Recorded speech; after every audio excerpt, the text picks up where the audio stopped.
The Forsaken Hero Chapter 24. He Who Revived from Death. Part 2. The light sphere I'd created a bit ago floated above my palm. The light it emitted reflected off of the clear crystals, quickly lighting up the room. At the furthest end of the room was a man sitting on a splendid throne, his legs crossed. He had wavy golden hair. It wouldn't be an exaggeration to say that his features were like they'd been sculpted perfectly. With the exception of one thing. His eyes held no light to them. Instead, they held a dull feeling. I couldn't feel any vitality from him at all. Although his eyes were moving, he looked like he was dead. It felt contradictory, but I was confident in it. I'd seen those eyes many times since coming to this world. They were the eyes of a dead man. Greetings, heroes, one and all. I serve as this dungeon's guardian. I am the leader of the undead, placed as the chief of staff of the demon army by Messiah. I am V1Ch Angus. Giving a brief introduction of himself, V1Ch Angus smiled chillingly. I believe I'll be killing you all now. My regards. V1Ch suddenly proclaimed his intention to fight. I tried to smile fearlessly, hoping that he wouldn't see through me. Hey now. Cutting straight to a fight is bad manners. Can't we get along? You've said something amusing. Shall I put it bluntly? Someone of your ability is not worth serving. You're saying that without even fighting me? I can. After all, I've seen all of your fights coming here. Picking up a crystal that was placed in a bowl to the side of his throne, V1Ch showed it to us. Would you like to know why this dungeon is lined with crystal? To drive us crazy. Nonsense. Its true purpose is to observe adventurers. I provide a trace of my mana to those crystals. Everything that holds my mana becomes my eyes, my hands, my feet. They become my servants. V1Ch continued talking in a haughty manner. They allowed me to appreciate your battles coming here as well. I was surprised that you had Leadred with you though. The way she fights is brutish and inelegant. V1Ch smiled in ridicule, snorting through his nose. He was holding our fights in derision. It was making me get annoyed. Beauty has nothing to do with fighting though. Oh, it does. Those who are mighty have the ability to fight with elegance, and absolutely must maintain it as they kill their enemies. Fighting as you all do is simply out of the question. You must put measures in place so as to cope with any and all situations. Finally, looking as though he was done with what he wanted to say, V1Ch stood up. Allow me to teach you how those who stand above the rest fight. He thrust his right hand forward. We all took our stances, wondering what sort of attack he would open with. Bloom. Ice crash. V1Ch snapped his fingers. The crystals at each of our feet cracked as petals clad in cold air at absolute zero shot up through them, robbing us of our heat. Fireball. Fireball. Fireball. All of us judging that to be dangerous, we all shot fireballs at our feet, just barely managing to escape once the restraints loosened. There was no doubt that we'd all burnt ourselves, but it was many times more preferable over being trapped in that ice. You judged the situation fairly and used fire-type magic without hesitating. I thought that you'd be just a little more afraid of the pain and not be able to resist, honestly. Pain's better than dying. What drivel? You could have died without having to feel any pain if you had just stayed still. Sorry, but I don't plan on dying here. Kicked off the ground toward him and keeping a low profile to the ground, I swung my sword to try severing his legs. V1Ch dodged it by jumping. However, Leadred, who dashed forward alongside me, was in the air waiting for me. She brandished her war sword and swung it at full speed to decapitate V1Ch. Our attack consisted of a slash from above while he was busy keeping his attention on me below. He shouldn't be able to deal with it. Multi-guard. However, against my expectations, he prevented Leadred's surprise attack with an ice shield. Convinced that he prevailed in this exchange, V1Ch never once stopped smiling. However, there weren't just the two of us. There were four. Tamaki, who was hiding behind Lidred, and Shuri, who'd taken a roundabout way to move directly below where Fantra's leap would take him, invoked their respective magics. Freezing Lance. Cyclone. Both their speed and their power were perfect. They'd even managed to do it in sync. However, that still didn't manage to land a hit on him. This is why you are naive. Ice Storm.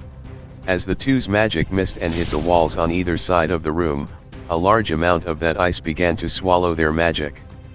It then, somehow, managed to surge along the two's magic to try and freeze the girls themselves. Shuri.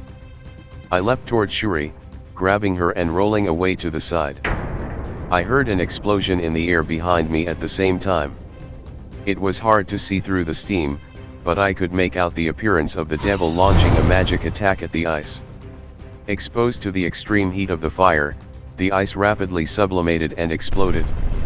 Lidred and Yui managed to make it through the counter-attack, landing near Shuri and I. You guys injured? We're good. And you, heroes? No problems here. More importantly, listen to me. Shuri, Tamaki, go and destroy the crystals. Lidred and I will make sure to keep that bastard busy in the meantime.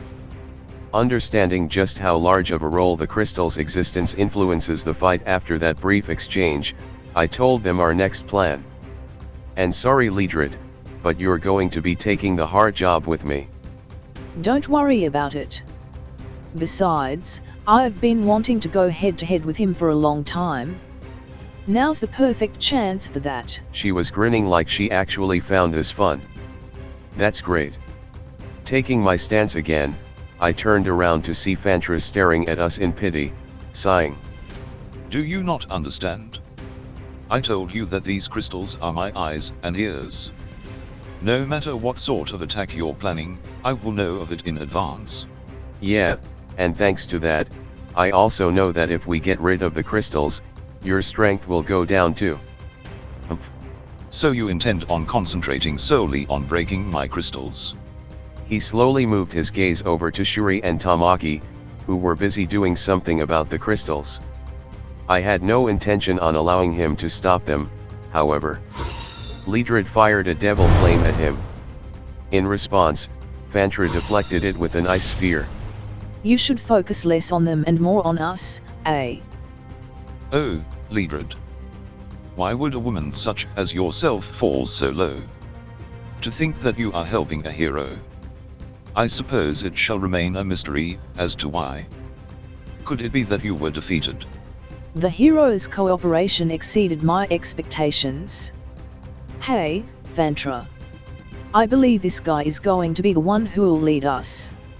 How about it? Can we group up? You are well aware of my personality, Lidred. Whether you fell or didn't fall, everything will be decided by whether or not he can win against me. Guess I expected as much. Well then, let's get to it. Lidred held her war sword up to her right so that it was perpendicular to the ground. She then lowered her stance and lifted the heel of her right foot slightly. I raised my sword as well, pointing its tip directly at his throat. Producing an ice sword in response, he took a posture with his right arm and leg forward in front of him, his body only half facing us like a royal swordsman. It was similar to a fencer. We faced him. Silence ruled the space between us. The first one to break that silence was Lidred. She sent a shockwave out from her war sword, but Fantra evaded it. So as to not give him the chance to regain his posture, I clasped my sword's handle with an underhanded grip. A straight red line was trained on Fantra's body. Line drive. Multi-guard. The ice wall crashed into pieces. Making my way through the scattered fragments, I advanced forward. I closed the distance between us in a leap. I struck. Fantra crouched low and went at my legs with a sweeping blow. Acting as though he'd tripped me up, I swung my sword at him. Fantra parried it. Having accidentally let down my guard after being so certain that my attack would hit, I was thrown by what was similar to an overhead throw. I managed to land on my feet after rotating midair, but looking up I saw an ice knife flying right for me. Cut. Wind slice.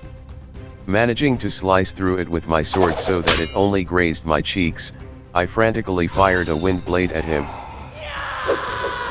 Leedred went in for a pincer attack with my magic. When Fantra parried her war sword with his sword, he snapped his fingers. Immediately after, an ice wall appeared, blocking my wind blade. Hey, he didn't chant anything. Freezing sword. I followed up with another attack from below. He blocked it with another ice sword he created in his empty hand. The moment our swords met, I heard an unpleasant ringing sound coming from my own. His ice was corroding my sword. Take this. Fantra jumped up and spun like a top. I tried to ward off his centrifugal force enhanced ice sword and counter, but just barely landed a blow on his abdomen before being forced back. I backed up to put some distance between us. He's as annoying to fight as ever. It's like he's just way too good at using his body. My shoulders were heaving up and down as I breathed, even Leedred was sweating. Yet Fantra wasn't even out of breath. His face, starkly missing any sweat at all, had an uninterested smile on it. What's more of a problem though? There's no blood coming from his wound.